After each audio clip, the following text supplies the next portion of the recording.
pasado hiciste milagros, hazlo otra vez. En el desierto tus manantiales saciaron mi sed.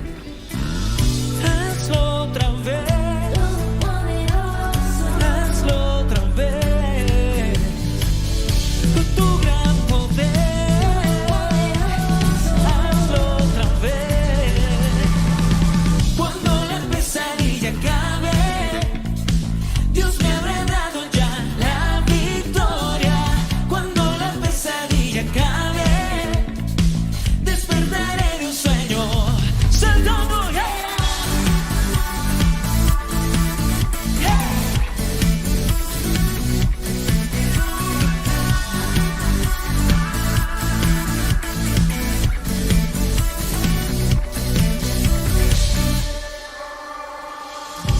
pasado hiciste milagros, hazlo otra vez. En el desierto tus manantiales saciaron mi sed. Hazlo otra vez. Hazlo otra vez. Con tu gran poder. Hazlo otra vez. Cuando pesadilla acabe, Dios me habrá dado ya la victoria. Cuando la pesadilla acabe, despertaré de un sueño que no volverá.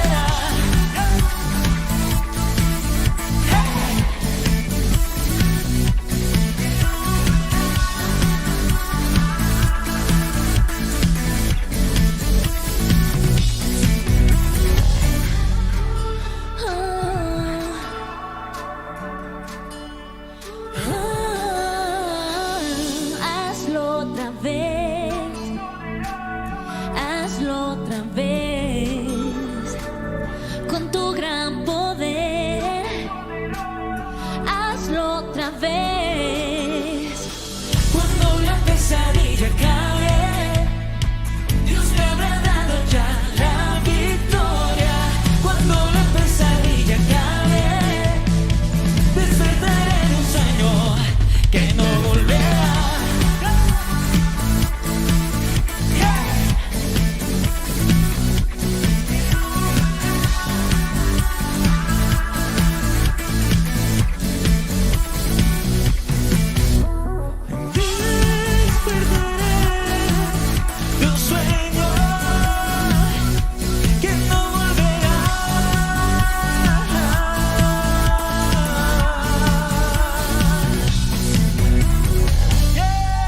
Exalta con todas tus fuerzas al Señor.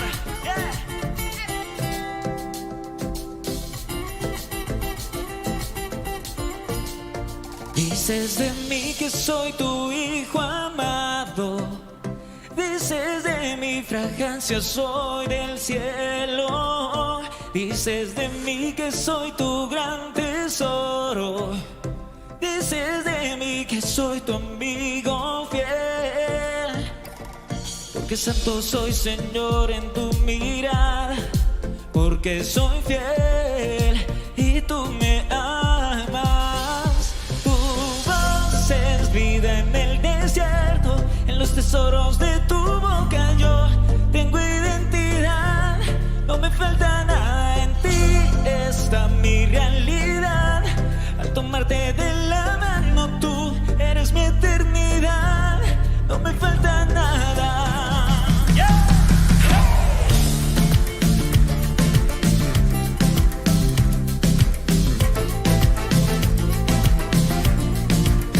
Dices de mí que estoy unido al cielo y que jamás nada podrá separarme.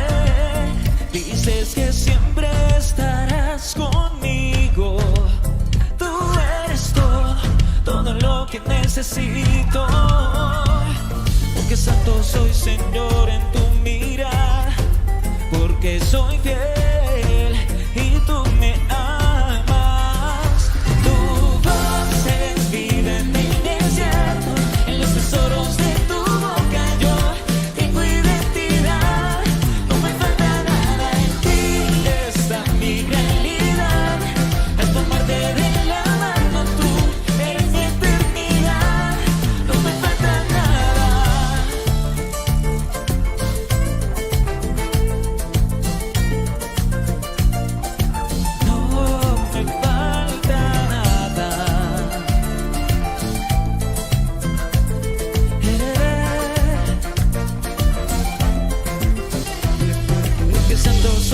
Señor, en tu mirar, porque soy fiel y tú me amas. Tu voz es vida en el desierto, en los tesoros de tu boca yo tengo identidad. No me falta nada, en ti está mi realidad. Al tomarte de la mano tú eres mi eternidad. No me falta nada, tu voz es vida en el desierto, en los tesoros de tu boca yo tengo identidad. No me falta nada, en ti está mi realidad. Al tomarte de la mano tú eres mi eternidad. No me falta nada, eres mi tesoro. Sé que tú me amas, yo sé que tú me amas. No me falta nada. Eres mi tesoro, me pierdo en tu mirada, Jesús. No me falta nada, no me falta nada, Jesús. Tú eres y serás por siempre quien sostiene y bendice mi vida. Tú eres mi Dios, tú eres mi salvación, tú eres mi estandarte, quien levanta mi cabeza.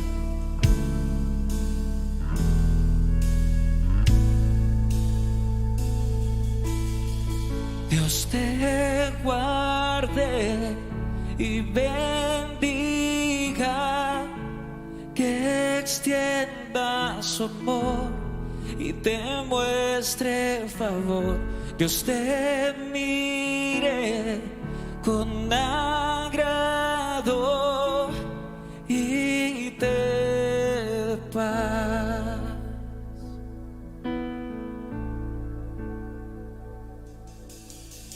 Dios te guarde y bendiga, que extienda su amor y te muestre favor. Dios te mire con agrado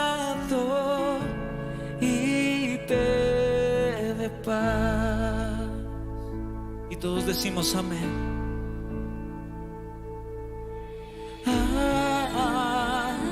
Di amén.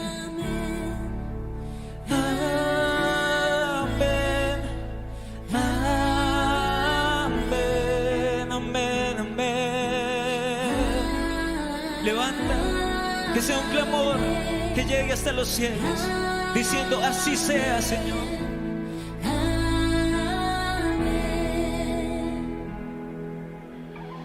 Dios te guarde y bendiga, que extienda su amor y te muestre favor. Dios te mire con agrado y te dé paz.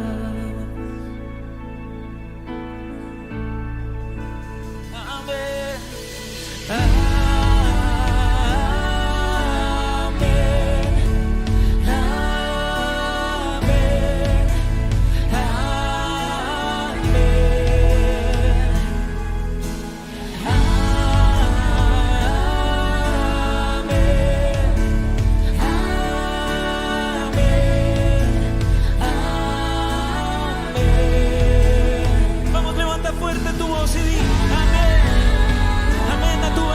Señor, amén a tus promesas, amén a creer en ti en tiempos de dificultad. Vamos con toda tu familia, levanta fuerte ese clamor que dice yo te creo a ti, Jesús, que dice así sea, Señor, que tu bendición sea derramada sobre esta casa, sobre este hogar, amén. Sí. Porque creemos en ti, porque confiamos en ti plenamente, Señor. Y declaramos esto: que te cubra con su gracia hasta 1000 generaciones. Tu familia y tus hijos y los hijos de tus hijos, que te cubra con su gracia hasta 1000 generaciones. Tu familia y tus hijos y los hijos de tus hijos, que te cubra con su gracia hasta 1000 generaciones. Tu familia y tus hijos y los hijos de tus hijos, que te cubra con su gracia hasta 1000 generaciones.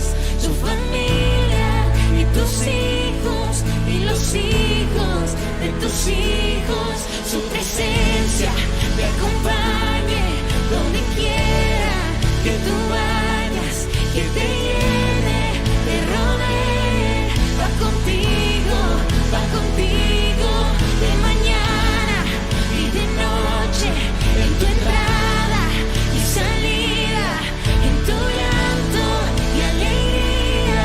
Él te ama, Él te ama, Él te ama, Él te ama, Él te ama, Él te ama, Él te ama, Él te ama.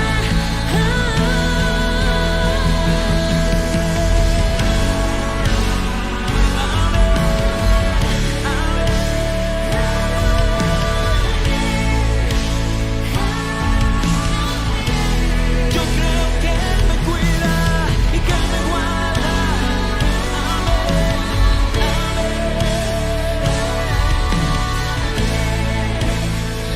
Vamos, que te cubra.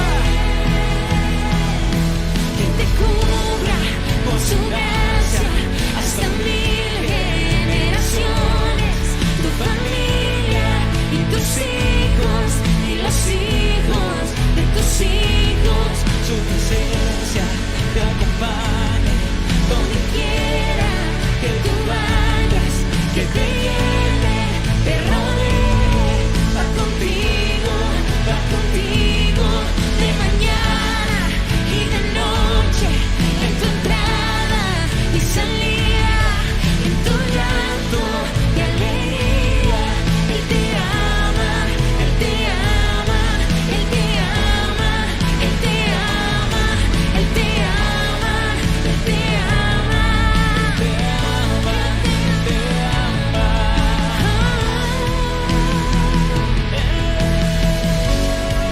Te ama, Él te cuida, Él te guarda. Él es tu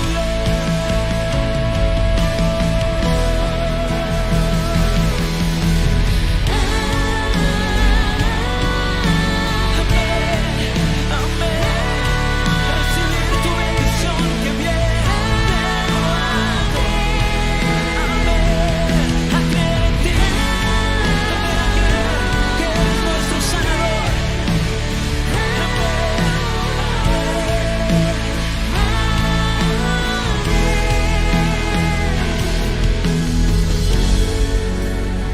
Amén. Por siempre amén a ti. Amén a tus promesas. Amén, Jesús, a cada una de tus palabras. Y que el Señor por siempre prospere el trabajo de tus manos. Y que todo lo que tus manos toquen sea bendito. Y que donde tus manos toquen, la enfermedad huya. Vamos, levanta tus manos ahí donde está. Y Espíritu Santo de Dios, te pido que derrames fuego sobre estas manos. Te pido que derrames poder sobre estas manos. En el nombre de Cristo Jesús. Espíritu Santo, decimos amén a que nuestras manos sanen a los enfermos. Decimos amén a que nuestras manos toquen cualquier cosa y eso sea bendecido. Declaramos que hacia donde nuestras manos sean extendidas, allí será impartida tu bendición. Amén, amén. Declaramos que si mis manos tocan algo, tocan a alguna persona, tocan a una familia, eso será bendecido. Y declaro que el trabajo de mis manos será prosperado por siempre. Y decimos amén, amén, amén, amén.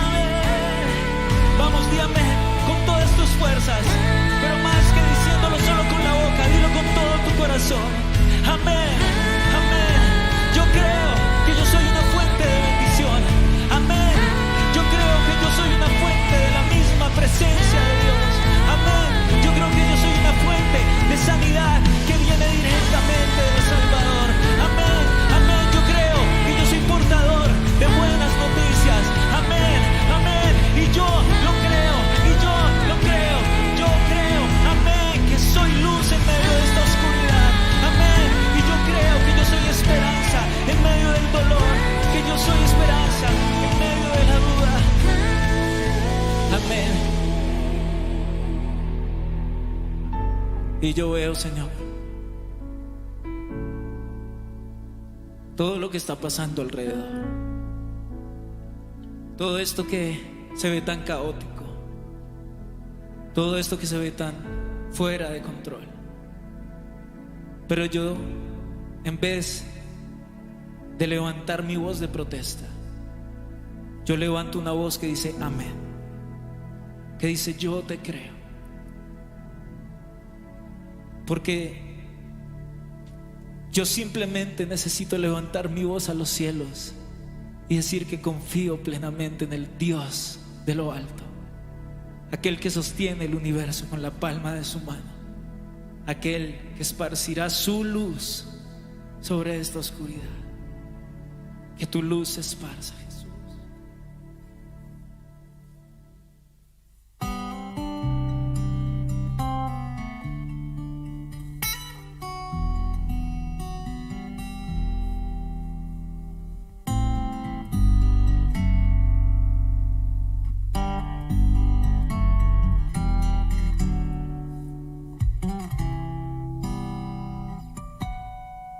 Ha venido tu luz y la gloria de Dios ha nacido sobre mí.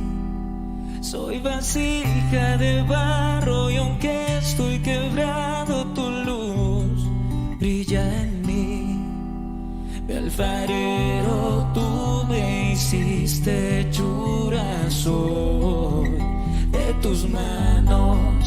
Mi alfarero, tú me hiciste hechura soy de tus manos. La luz que brilla entre nosotros, Jesús. La luz que alumbra las naciones, Jesús. Eres el sol de un nuevo amanecer, cielo. Ha venido tu luz y la gloria de Dios ha nacido sobre mí. Soy vasija de barro y aunque estoy quebrado, tu luz brilla en mí. Mi alfarero, tú me hiciste hechura soy de tus manos. Mi alfarero, tú me hiciste hechura soy de tus manos. La luz que brilla entre nosotros, Jesús. La luz que alumbra las naciones, Jesús. Eres el sol de un nuevo amanecer, el cielo. Que el mundo pueda ver tu luz y tu gloria brillando sobre mí. Eres el sol que marca un nuevo día. es la luz que brilla entre nosotros, Jesús. La luz que alumbra las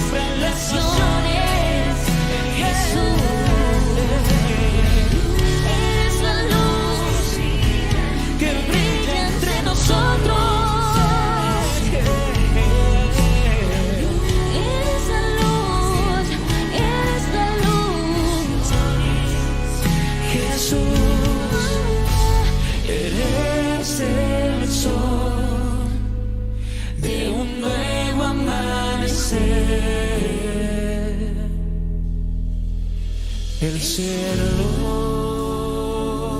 Y Señor, hoy vemos esa luz brillando en medio de nuestra oscuridad y te decimos gracias. Y allí en donde estás vas a cerrar tus ojos y vas a ver a Jesús entrando. Te pido, Señor, que hoy entres a ese lugar de pecado, o quizás de tristeza, de enfermedad, de lucha o de angustia, y que tu luz, Señor, transforme ahora mismo todo sentimiento de dolor, de rabia, de amargura y de temor.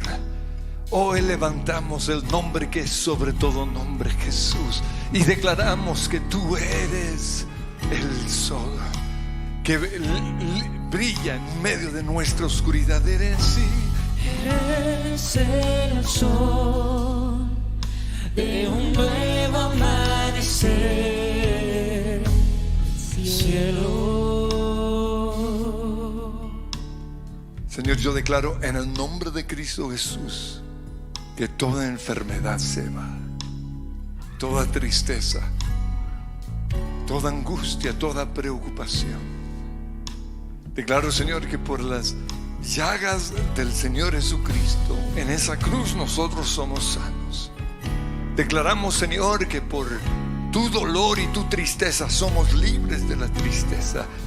Declaro, Señor, que por esa corona de espinas, toda maldición en nuestras vidas, financiera y de todo tipo, fue roto en la cruz. Hoy, al traer esta ofrenda, Señor, proclamamos cielos abiertos. Proclamamos, Señor, que tu luz brilla en medio del mundo financiero, especialmente de cada uno de nosotros. En el nombre de Cristo Jesús. Amén. Amén. Y Señor, hoy te damos gracias porque tú eres el sol de nuestro nuevo amanecer. Te doy gracias, Jesús, porque tú eres el cielo en mi vida. Y te doy gracias porque solo en tu palabra encuentro luz y esperanza. Te pido que hoy nos hables en el nombre de Jesús. Amén. Amén. Pues muchos dicen, sé positivo. ¿Por qué tienes que predicar en contra del pecado? Más bien habla acerca de la solución del pecado, de la salvación. No hables del infierno, habla del cielo. En vez de hablar de la muerte eterna, ¿por qué no hablas más acerca de la vida eterna? Es que la gente que viene a la iglesia viene golpeada por la vida. Y llegan a la iglesia con la esperanza de oír una palabra de ánimo. Y nosotros lo que queremos es que la gente salga de la iglesia mejor que como entraron. Por eso no les demos un mensaje negativo, sino un mensaje positivo. Y en parte tienen razón. La gente necesita oír las buenas nuevas del evangelio. Pero también la gente necesita saber qué es pecado y cuáles son las consecuencias del pecado.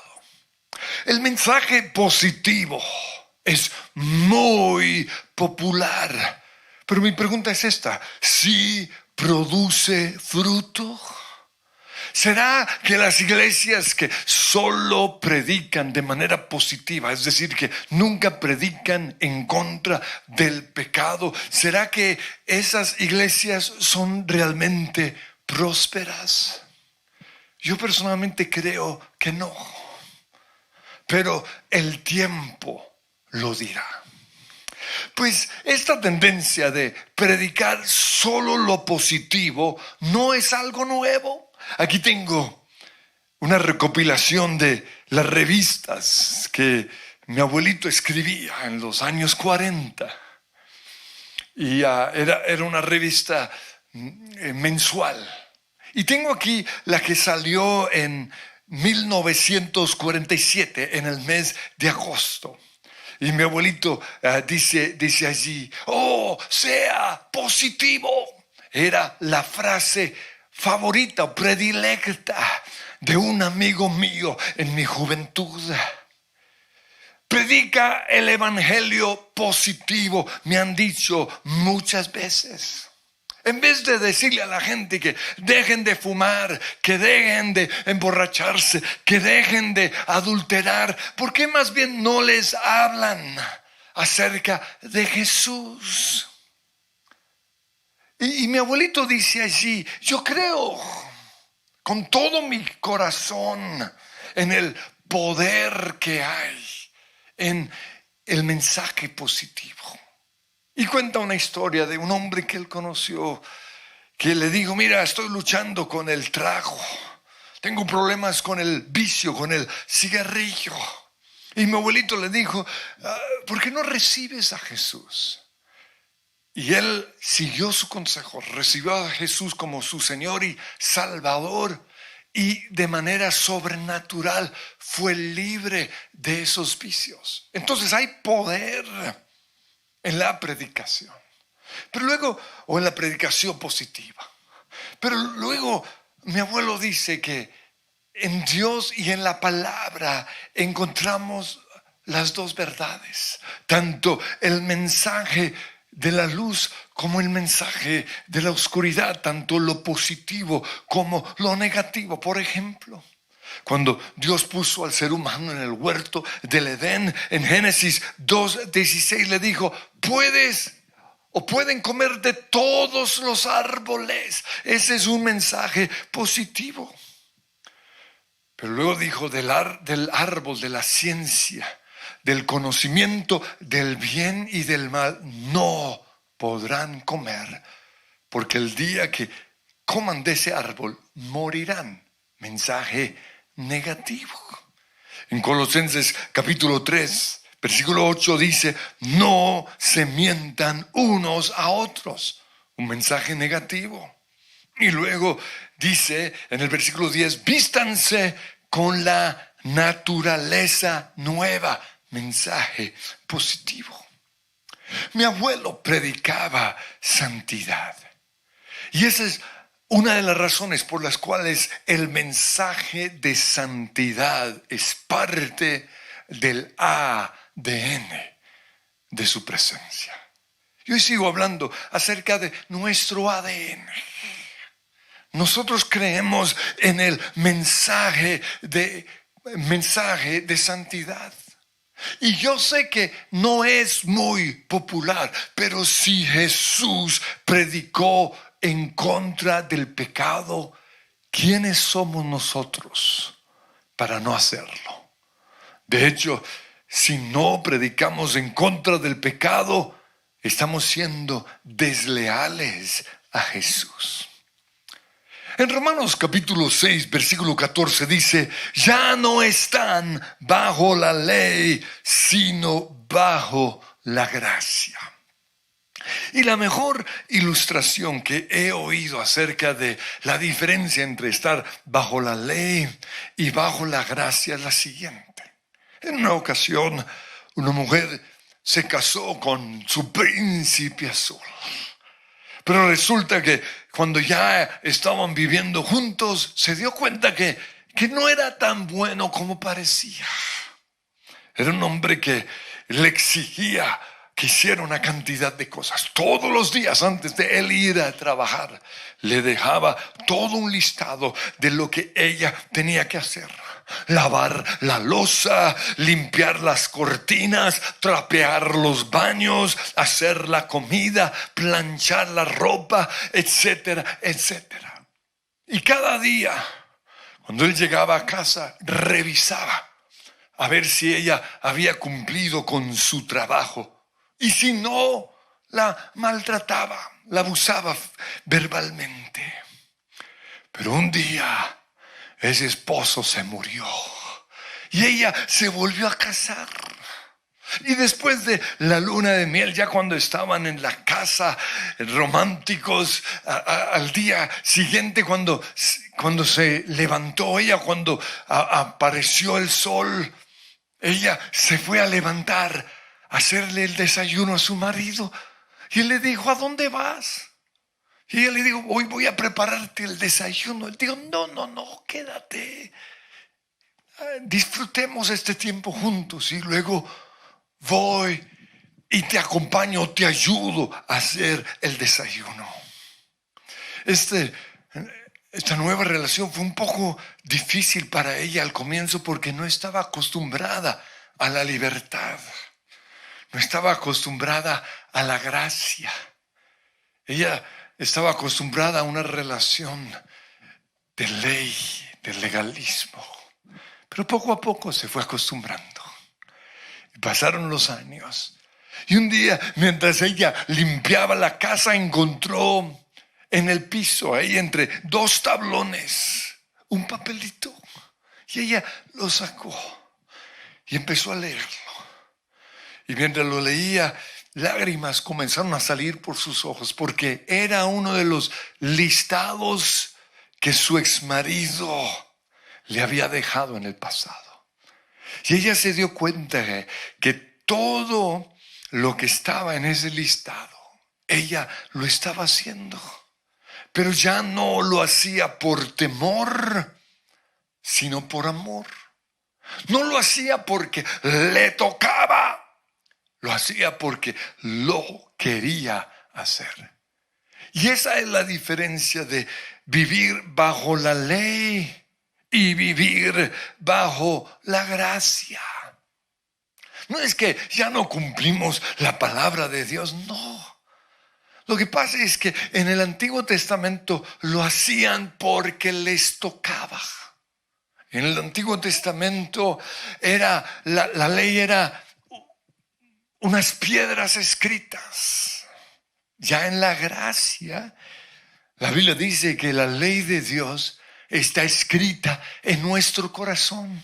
Y Dios pone en nosotros tanto el querer como el hacer. En Jeremías 31:33 y también en Hebreos se nos habla acerca del nuevo pacto que estamos viviendo. Y Dios dice, he aquí que vienen días en los cuales yo haré un nuevo pacto. Yo escribiré mis leyes en su mente y en su corazón.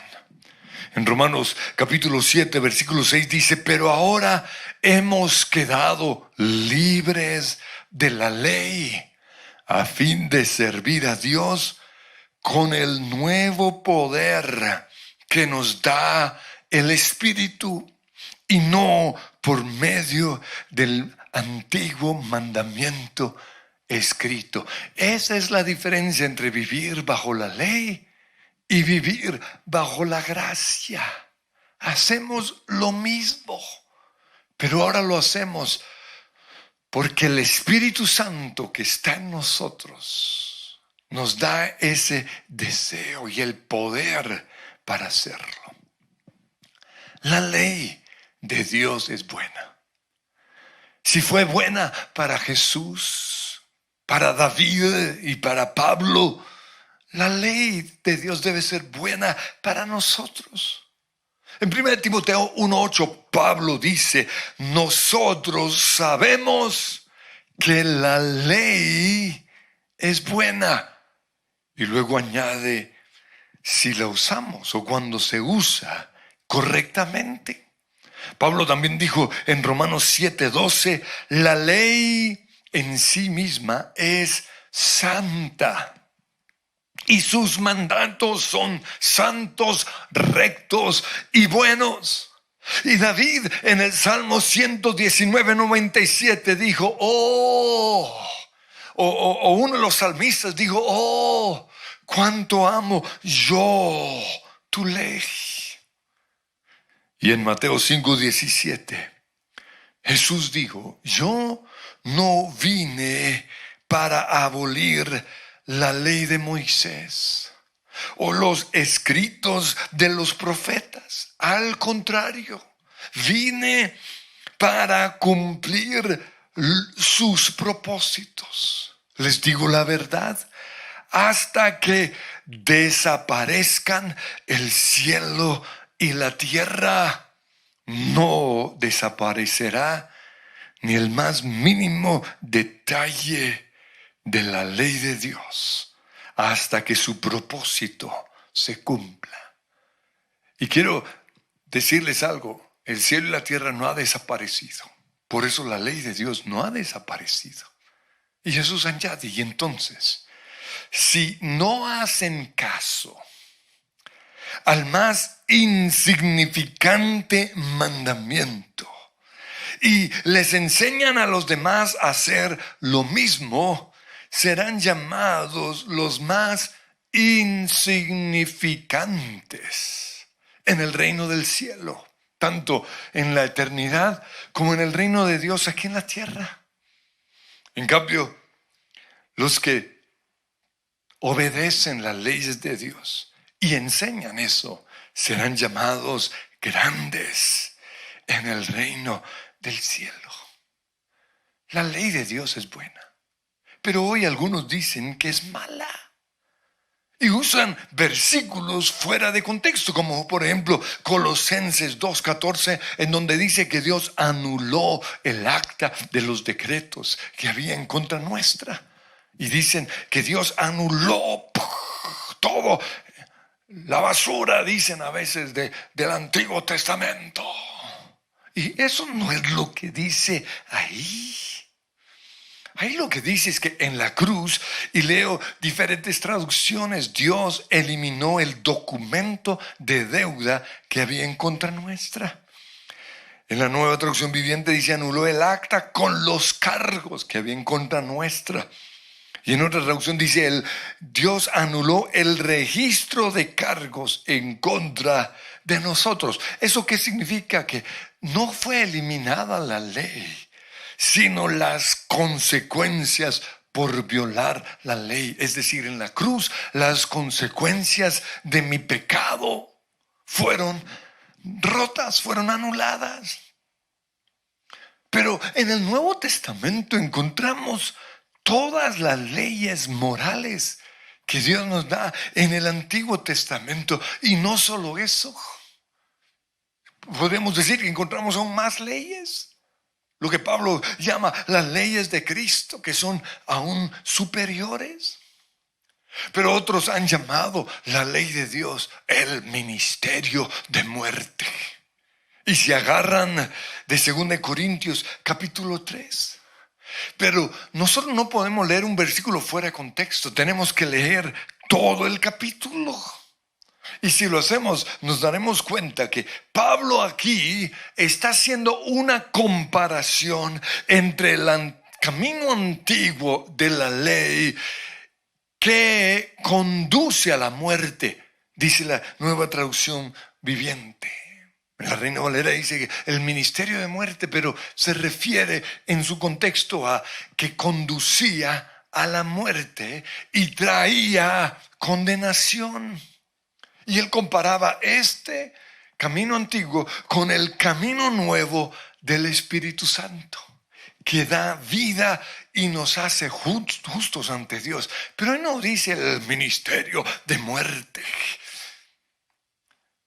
En el 2 Corintios 3:6, Pablo dice en la traducción viviente, Dios nos capacitó para que seamos ministros de su nuevo pacto. Este no es un pacto de leyes escritas, sino es un pacto del Espíritu Santo. El antiguo pacto escrito termina en muerte o conduce a la muerte. Pero de acuerdo con el nuevo pacto, el Espíritu da vida.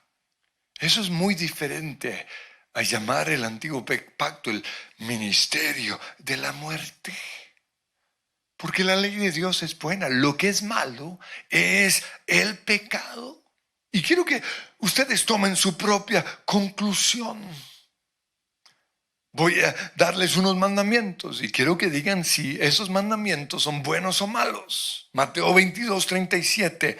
Ama al Señor tu Dios con todo tu corazón. ¿Eso está en el Antiguo Testamento? ¿Es malo? No. Romanos 13:9. Pablo cita unos mandamientos del Antiguo Testamento. No cometas adulterio. No cometas asesinato. No robes, no codicies. Ama a tu prójimo como a ti mismo. No son malos, son buenos. La ley de Dios es buena. Y es buena porque nos dice que es blanco y que es negro. Nos muestra la diferencia entre lo que es pecaminoso y lo que es la luz. Romanos 7:7 dice: fue la ley la que me mostró mi pecado. Eso no es malo. Eso es necesario. ¿Cómo voy a dejar de pecar si no sé qué es pecado? Yo nunca hubiera sabido que codiciar es malo si la ley no dijera no codicies. Pero la ley de Dios también es buena porque nos revela la voluntad de Dios. La ley me muestra qué le gusta a Dios, qué quiere Él que yo haga. Y lo mejor de la ley es que nos lleva a Jesús. Mire lo que dice Gálatas 3:24. Así que la ley vino a ser nuestro guía encargado de conducirnos a Cristo. ¿Por qué? Porque la ley de Dios nos muestra lo imposible que es para nosotros vivir una vida agradable a Dios. Pablo en una ocasión dijo: miserable de mí, no puedo, trato y no puedo. Pero gracias doy a Dios por Jesucristo. Lo que la ley me muestra cuando yo la leo es que yo solo no puedo vivir una vida que agrade a Dios. Y eso me lleva a Jesús. Y eso es la ley, es nuestro haya, nuestro guía. Y por eso podemos decir lo que dice Filipenses 4:13: todo lo puedo en Cristo que me fortalece. Yo no podía antes, pero ahora todo lo puedo en Cristo. Entonces la pregunta es esta: si la ley de Dios es buena, ¿por qué algunos la odian? O en sus prédicas parece que la odiarán. Porque hay unos que predican en contra de la ley. ¿Por qué hoy hay una obsesión en contra de la ley? Y yo creo que los que se han especializado en predicar el mensaje de gracia tienen claro que la ley de Dios es buena. Pero lo que ellos no se han dado cuenta es que son sus seguidores los que están usando sus enseñanzas como un permiso para pecar. Y por eso estos predicadores todo el tiempo tienen que decir: no les estoy dando permiso para pecar, pero sí les están dando permiso para pecar. Y no solo eso, están promoviendo el antinomianismo, algo que se ha infiltrado en la iglesia desde el inicio, que significa antinomianismo, anti-ley, en contra de la ley. Es una práctica no bíblica que enseña que ahora bajo la gracia somos libres de la ley de Dios, somos libres de toda obligación moral. Pero eso no es lo que dice la Biblia. En 1 Pedro 2:16 dice: pero ustedes son libres, sí, pero a la vez son esclavos de Dios.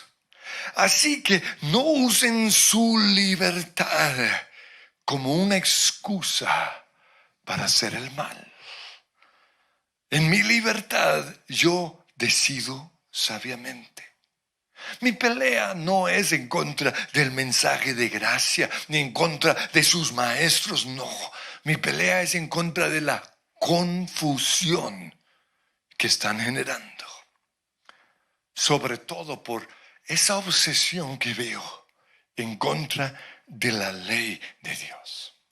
Ahora les recuerdo que en sus cartas Pablo tuvo que enfatizar una y otra vez que ya no estamos bajo la ley porque los primeros cristianos eran judíos. Y entonces estaban bajo la influencia todavía del legalismo de los fariseos. Habían sido influenciados por años por los fariseos. Y por eso algunos querían judaizar a los nuevos creyentes, especialmente a los gentiles, y obligarlos a que cumplieran leyes que eran para los judíos, como por ejemplo la circuncisión. Gálatas 6:12 nos habla de eso. Pero yo no veo en ningún momento en Pablo una obsesión en contra de la ley.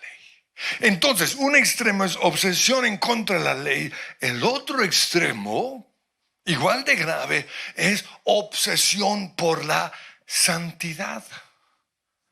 Es que Satanás es muy astuto. Él toma cosas buenas como la gracia y convierte la obsesión en la gracia en una desgracia.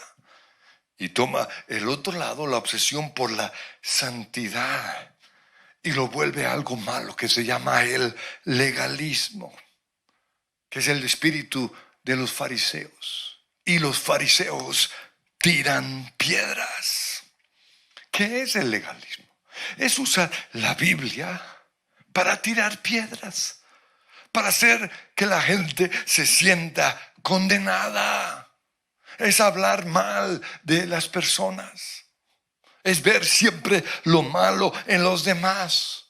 Es creernos mejores que otros. Es predicar algo que nosotros no estamos viviendo. Es sacar el pecado de ciertas personas a la luz. Eso es legalismo. Es tratar de arrancar las hojas dañadas en un árbol en vez de ir a la raíz del problema. Eso es el legalismo. Por eso pregunto, ¿qué es peor para ustedes? ¿Vestirse provocativamente o hablar mal de la niña que se viste así? ¿Qué es peor? ¿Adulterar o juzgar al adúltero? ¿Qué es peor? ¿Ir a clubes nocturnos o creernos mejores? Porque no vamos a esos lugares. ¿Qué es peor? ¿Ser un cristiano mediocre o creernos mejores? Porque nosotros no faltamos a la iglesia, porque nosotros leemos la Biblia o porque nosotros oramos. Pues en Lucas capítulo 18 versículo 9 al 14 dice: a algunos que confiando en sí mismos se creían justos y que despreciaban a los demás, Jesús les contó esta parábola. 2 hombres subieron al templo a orar. Uno era fariseo y el otro recaudador de impuestos. Uno era un hombre comprometido con la ley de Dios y el otro era una persona que había traicionado a los judíos. El fariseo se puso a orar consigo mismo. Oh Dios, te doy gracias porque no soy como otros hombres, ladrones, malhechores, adúlteros, ni mucho menos como este recaudador de impuestos. Ayuno 2 veces a la semana y doy mis diezmos de todo lo que recibo. En cambio, dijo Jesús, el recaudador de impuestos ni siquiera se atrevía a levantar la vista al cielo, sino que se golpeaba el pecho y decía: ten misericordia de mí, que soy pecador. Les aseguro, dijo Jesús, que este, es decir, el pecador, y no aquel, el fariseo, volvió a su casa justificado ante Dios. Por eso, ¿qué es peor? ¿El que peca o el que juzga al pecador? Porque para Dios es lo mismo. De hecho, en esta parábola, el Señor nos mostró que es peor el que juzga que el que critica, el que tira piedras. Sabemos la historia de la ocasión en que los fariseos le llevaron a Jesús a una joven que habían sorprendido teniendo sexo con un hombre casado. Y le dijeron, Juan 8:4, a Jesús: Maestro, a esta mujer se le ha sorprendido en el acto mismo del adulterio. En la ley, Moisés nos ordenó apedrear a tales mujeres. ¿Tú qué dices? ¿Por qué? Porque los fariseos tiran piedras. Pero Jesús toma el lado de la pecadora, se inclina sobre ella y la protege. La mira con los ojos de un papá y ella se siente amada. Él no señala su pecado, sino que Él la acompaña y va a la raíz de su pecado. Trata de ayudarla a encontrar por qué pecó. ¿Por qué estás adulterando? ¿Por qué estás mendigando amor en los lugares equivocados? ¿Qué faltantes hay en tu vida? ¿Quién te lastimó? ¿Quién te abusó? ¿Qué puedo hacer por ti? Y luego mira a los fariseos y les dice, Juan 8:7, aquel de ustedes que esté libre de pecado, que tire la primera piedra. Pero ahí no se acaba la historia, porque lo que sigue es importante. Jesús no tira piedras, pero confronta el pecado. Todos los que habían venido a tirarle piedras a esta mujer se fueron. Y Jesús le pregunta en el versículo 10, mujer, ¿dónde están? Ya nadie te tira piedras, ya nadie te condena. Y ella le dice, nadie, Señor. Tampoco yo te condeno. Y dice, ahora vete y no vuelvas a pecar. Vemos que Jesús predicó en contra del pecado. Y eso mismo hacemos nosotros. Ese es nuestro ADN. El mensaje de santidad es un mensaje de gracia. Yo no te condeno. Pero también es un mensaje de justicia, es un mensaje que confronta. Quiero finalizar con esta frase. Si vas a tomar una cerveza, que nadie se entere. Y yo sé que muchos dirán, wow, ¿qué está diciendo? Lo que pasa es que hay algunas actividades que para algunos cristianos está mal, pero para otros no. Cosas como tomar bebidas embriagantes, ir a clubes nocturnos, oír cierta clase de música o ver ciertas películas, hacer ejercicios de yoga, celebrar Halloween o leer los libros de Harry Potter. En casos así, en donde no todos los cristianos estamos de acuerdo, ¿qué dice la Biblia? Pues bajo la gracia, 1 Corintios 10:23 dice, todo está permitido, pero no todo es provechoso.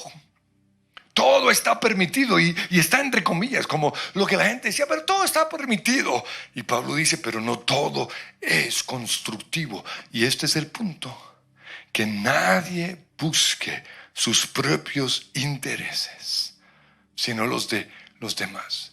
Nosotros tenemos una gran responsabilidad como papás ante nuestros hijos, como líderes ante nuestras ovejas.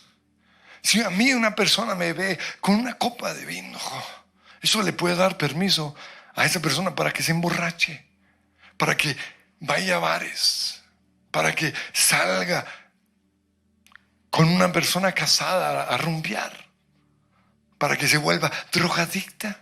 Por eso Pablo dice en 1 Corintios 10:32, no hagan tropezar a nadie. Y dice, ni a judíos con sus costumbres, ni a los gentiles, ni a la iglesia de Dios. Hagan como yo, que procuro agradar a todos en todo. si yo sé que algo le molesta a otro cristiano, no lo hago. Si yo sé que mi pinta, quizás mi tatuaje, quizás algo en particular puedes ofender a otro cristiano, me lo tapo. No es ser hipócrita, es considerar a los demás. No busco mis propios intereses, sino los de los demás para que sean salvos. Y luego Pablo dice, y aquí le habla a cristianos, imítenme a mí como yo imito a Cristo, es decir, así era Jesús. Ahora, en Levíticos encontramos unas leyes que prohibían ciertas comidas. Pero en Marcos 7:19 Jesús declaró limpios todos los alimentos. Sin embargo, a algunos judíos que se habían convertido al cristianismo les costaba comer ciertas carnes, langostinos. No, lechona les costaba. Y Pablo dice en Romanos 14:2, a algunos se les permite comer de todo, pero hay quienes son débiles en la fe y solo comen verduras. Y en el versículo 14 Pablo dice, yo sé y estoy convencido por la autoridad de Jesús que ningún alimento en sí mismo está mal. Pero, y aquí está el punto, si alguien piensa que está mal comerlo, entonces para esa persona está mal. Si otro creyente se angustia por lo que tú comes o por lo que tú haces, entonces no actúas en amor si lo comes o si lo haces. No permitas que lo que tú comes destruya a alguien por quien Cristo murió. No destruya la obra de Dios a causa de lo que comes. Recuerdas que todos los alimentos están permitidos. Lo malo es comer algo que haga tropezar a otro. Y aquí está el punto importante. Es mejor no comer carne, ni beber vino, ni hacer ninguna otra cosa que pudiera causar que otro creyente tropiece. Por eso, lo que dije al comienzo, si vas a tomar una cerveza, que nadie se entere. Si para ti está bien, que otros no se enteren. Si vas a comer morcilla, porque hoy hay cristianos que no le ven problema de comer la sangre, que otros no se enteren. ¿Por qué? Porque para ellos genera problemas. Películas violentas, películas de terror que promueven el ocultismo con mensajes anticristianos que ven algunos. Si lo vas a hacer, no lo publiques.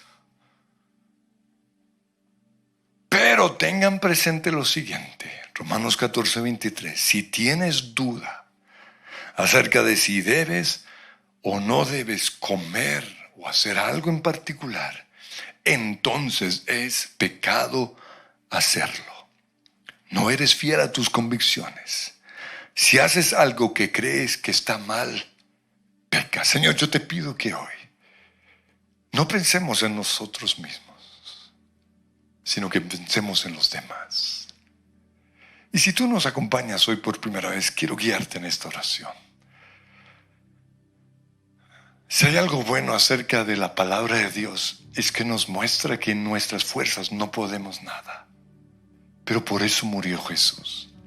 Y lo único que tienes que hacer es recibir a Jesús. Digo conmigo, Padre Dios, te doy gracias por Jesús, por tomar mi lugar en esa cruz. Declaro que tú eres mi Señor y mi Salvador.